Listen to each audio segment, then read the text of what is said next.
ফ্যাসিবাদ বিরোধী আন্দোলনের প্রতীক, আমাদের আগ্রাসনের আধিপত্যবাদের বিরুদ্ধে প্রতীক। এই লড়াই বন্ধ হবে না। আমাদের জুলাইকে এইভাবে কুক্ষিগত কেউ করতে পারবে না। কোন কুত্তার বাচ্চাকে আমরা ছাড় দেব না। হাদি মরছে না, আমরা মরতে চাই। আজকে মারুক আমাদের, আমরা তো মরতে এসেছি। এই মরতে এসেছি, আমরা যে কোনো সময় মরতে রাজি আছি। মরুক মারুক, আমাদের মাইরা, আমাদের মাইরা, এগুলো আমাদের ভাগ্যের দায়। আমাদের সাথে গাদ্দার উপদেষ্টারা এই জাহাঙ্গীর, আসিম নজরুল আমাদের সাথে রক্তের সাথে বেইমানি করে বসে আছে। এটা বলবো আপনার দাবি কি?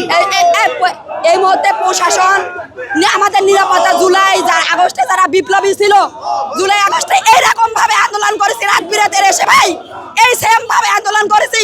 যেদিন শেখ হাসিনা বলে রাজাকার রাজাকার, আমি রাত 1টার সময় সরকার থেকে এখানে চলে এসেছি। আমাদের নিরাপত্তা কোথায় ভাই? আমাদের কোথায় নিরাপত্তা ভাই?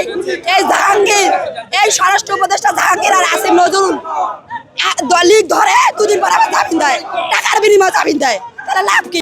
আমরা আগে পদত্যাগ চাই, ওই জাহাঙ্গীরের আর আসিম নজরুলের পদত্যাগ চাই, তারপর যা হবে হবে। আগে ওই দুটা গাদ্দার, ওই দুটা বেঈমান, ওই দুটা হারামির আগে পদত্যাগ চাই।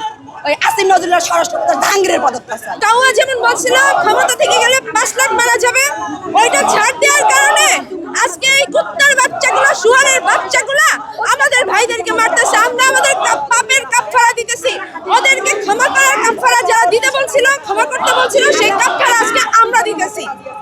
আওয়ামী লীগের কুত্তার বাচ্চারা এখনো সারা বাংলাদেশে ঘুরে বেড়াইতেছে, যেখানে 28 অক্টোবরের পরে কোন রাজনৈতিক দলের নেতারা বাড়ি থাকতে পারে নাই।